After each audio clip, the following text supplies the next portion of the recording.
ఓం శ్రీమాత్రే నమః.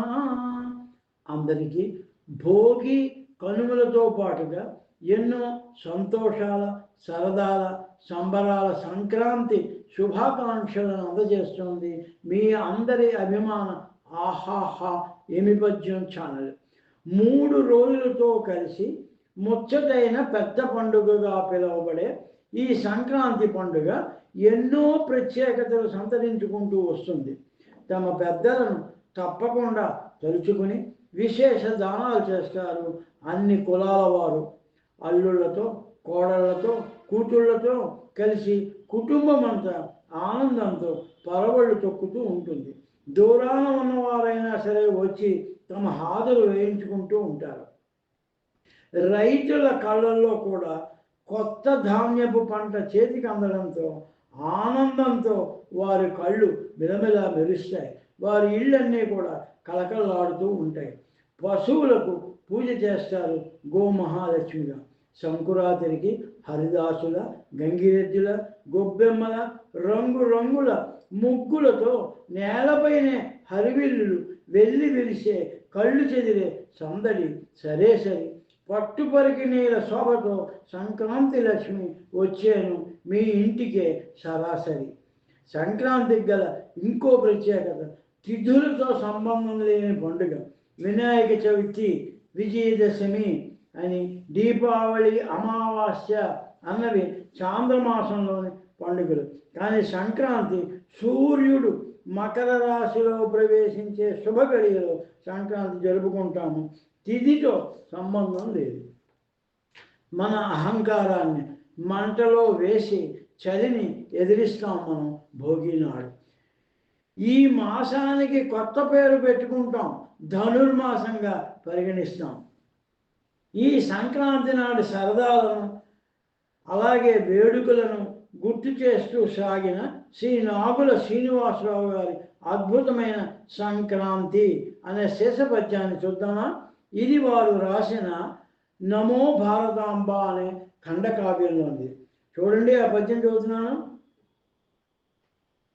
తెల్లవారక ముందు పల్లెలెయులేచి ముంగిట గొబ్బెమ్మ ముగ్గు నింప అంతరంగ విరోధులాహుతి నొందగా భోగి మంటలగసే పురములందు హరిలో రంగయటంచు హరిదాసు కీర్తించ వంగి దండాలిచ్చు గంగిరెద్దు గోమాతన చించి తోమాల అర్పించు కనుమ పండుగ నాడు కరషకాళి భోగి పళ్ళతో పిల్లలు భోగమంద పసిడి పంటలన్ రైతన్న పరవశింప భావమలదల్ల సరసాలు భవ్యమలగా 3 రోజుల పండుగ వేడుకిదియే. చాలా చక్కని అందమైన వర్ణన, తేలికైన పదాలతో పండుగల వేడుకలను వర్ణించారు. మనోఫలకమైన తెరపై కదలాడే విధంగా పండుగల సందళ్లను వర్ణించారు ఈ పద్యంలో. తెల్లవారగనుపే పల్లెలన్నీ లేచి ముంగిట రంగబల్లులు తీర్చిదిద్దుతారంటూనే అంతరంగంలో ఉన్న కుతంత్రాలు, అహంకారం వంటి చెడ్డ భావనలు భోగి మంటల్లో పడి మీదకెగసి చూడు మేమెలా మాడి మసిం అయిపోతున్నాము అన్నట్టుగా చెప్తున్నాయట.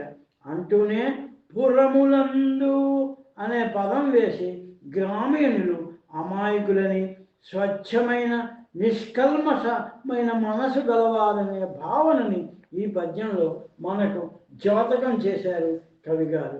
ఇది కవిగారి ప్రజ్ఞ అనే చెప్పాలి. హరిదాసులు రాక గంగిరెద్దులు వంగి దండం పెట్టడం వంటివి, భోగి పళ్ళతో పిల్లలకు భోగభాగ్యాలు కలగాలనే ఆశీస్సులు కూడా ఇందులో ఇమిచ్చారు కవిగారు. బావామర్దల సరసాలు, బంగారు పంటలతో రైతుల పరవశం మొదలగు పండుగ వేడుకలు ఎంతో ఆనందాన్ని, హర్షాతిరేకాలను ఇస్తున్నాయని ఈ పద్యంలో చెప్పబడింది. ఉత్తరాయణ పుణ్యకాలానికి స్వాగతం పలుకుతూ అందరికీ స్వస్తి.